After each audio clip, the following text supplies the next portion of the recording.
I'm also bringing you this month a selection of three interesting secondary deals. If you look at the secondary graphs Blume has presented, I've shown the secondaries can happen as early as Series B and Series C, close to the 100 million-ish number.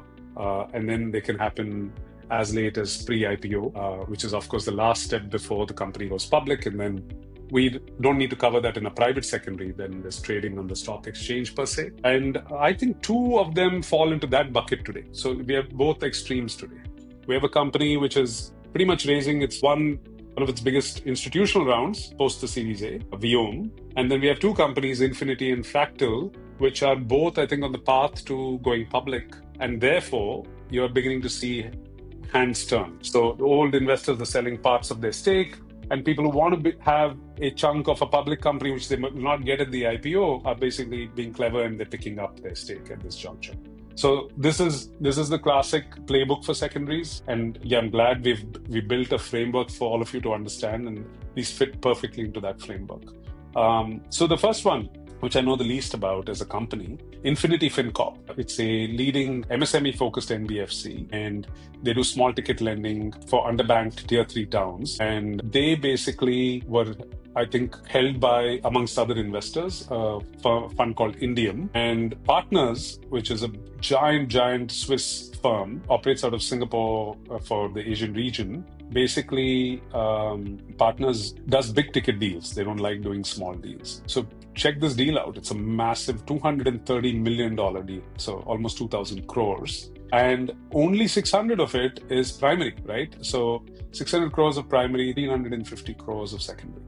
Infinity, my colleague Dagash tells me, is a 1,200 crore AUM, 50,000 customers, 120 branches kind of a business. Clearly, Partners thinks this is the company that can keep scaling. Indian market is large. You can build multiple NBFCs, which can be billion-dollar companies.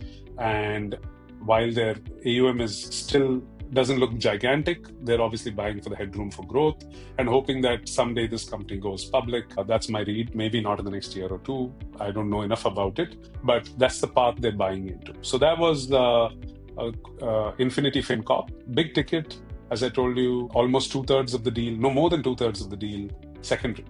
And that's the interesting thing about secondaries. So when the company is getting to profitability and getting to maturity level where it's close to IPO, it's not very different from a block trade on the public market. It's very similar. You essentially, if you went into a large ticket block trade on the public market, no one's asking for information rights and board seats, etc. They just trust that the company is on solid legs. And that's kind of what you're seeing here. And so the company may or may not require primary money, which is why they only took 600 crores. But Partners doesn't want to deploy $75 million.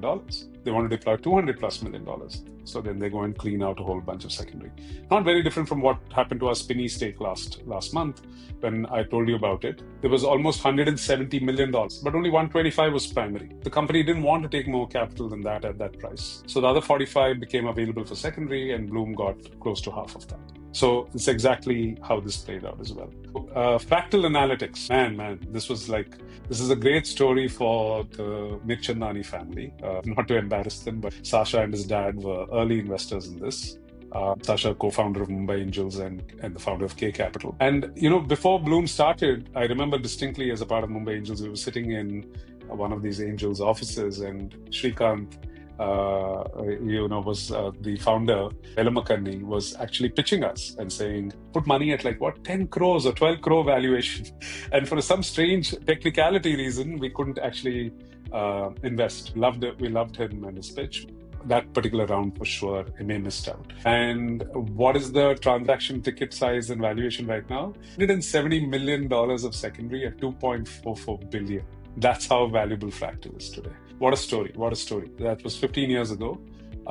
And 100% secondary. So it goes back to the same thing. Company must be profitable. I haven't studied Fractal deeply. Company doesn't need the money. And it's telling, hey, actor A, actor B, buy your shares as you want. And if the other guy is willing to sell at the price, go ahead and take it. That's exactly what's happening. So two things have happened here.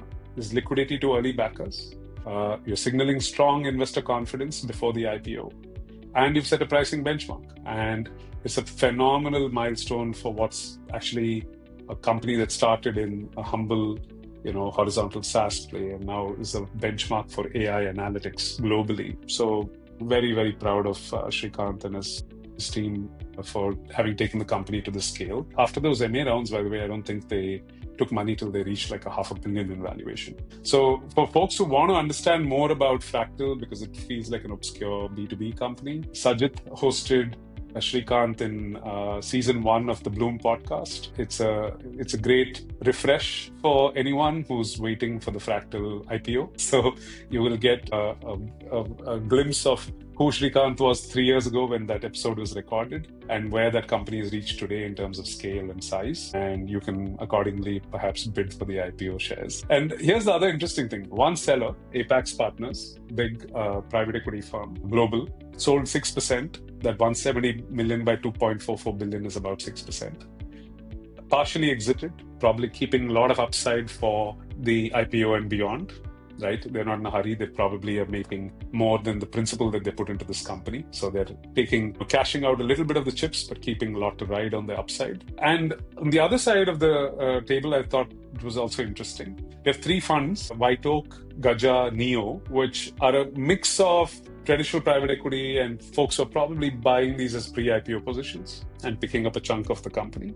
And also looks like there is a SPV-like structure where reportedly there are 22 investors and funds inside of that who probably don't have enough capital to cough up a big chunk of money. So they're pooling. There's a pooling vehicle of 22 investors who are also a part of this secondary on the buy side.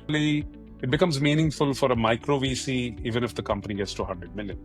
It becomes meaningful for an angel if the company gets to even 40, 50 million, because somebody would have entered at 10 million and somebody who's put 50 lakhs gets 2.5 crores. That's a lot of money for an individual to make. You don't make 5 baggers in the public market in 3 years.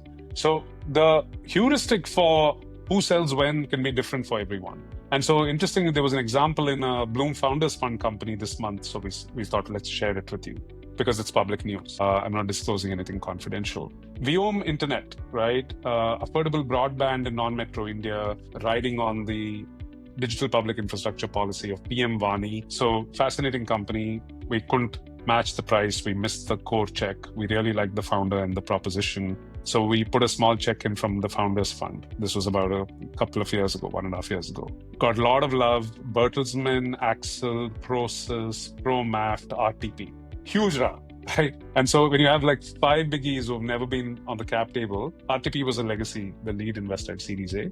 So must have put pro rata, but you have 4 other new investors. Everybody wants stake. And it was a rich deal. It was 40 million at like, I think close to 150, 200 million or wherever it was. I don't know the specifics of that. But so what happens then? Invariably, they want more stake. And therefore, they're saying, hey, can somebody sell some stake? Because we're not getting enough ownership.